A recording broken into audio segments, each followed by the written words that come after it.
I'm going to show you a secret that no one knows about mice. Hi, I'm here with Min. You might think you know how mice live because we see them scampering around houses and dotting across the street. But I bet you do know this. A mouse's whiskers are way more than just cute-faced fuzz. They're actually super important for the mouse's survival. I mean, have you ever seen a mouse's whisker up close? There's so much more going on there than meets the eye, and these whiskers can tell us a lot about the mouse's past, present, and future. Each whisker is made up of lots of tiny hairs that all point forwards, backwards, or sideways, and they're embedded in little pockets of skin with some muscle attached. The cool thing is that each whisker functions like a tiny, vibrating motor. The muscles can vibrate the whiskers really fast, like 80 times a second, and they do it on purpose. The mouse is consciously wiggling its whiskers to feel its way around. You might be asking, why not just use their eyes instead? Well, eyes are great for seeing things that are fairly still, but they aren't so good for detecting things that are moving or changing, like a tasty bit of cheese that appears suddenly in a trap. Whiskers, on the other hand, are sensitive to even the tiniest movements and changes, like the vibration of a single grain of rice hitting the floor. And they work even in the dark. See, each whisker has a bunch of receptors that send signals to the brain when they're touched. So when a whisker vibrates, those receptors are triggered and the brain gets a message like this.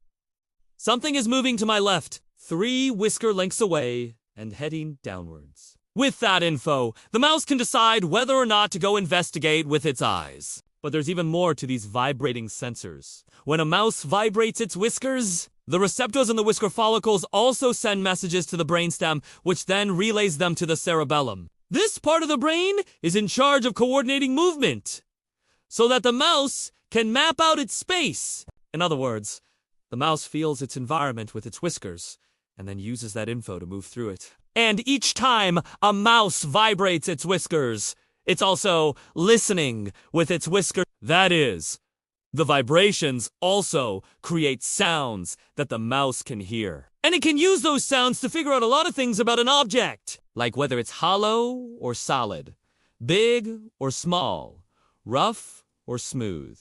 Like if a mouse were to find a grape in the wild, it could use its ears and whiskers together to determine how big the grape was, whether it was ripe, and how far away it was without even touching it.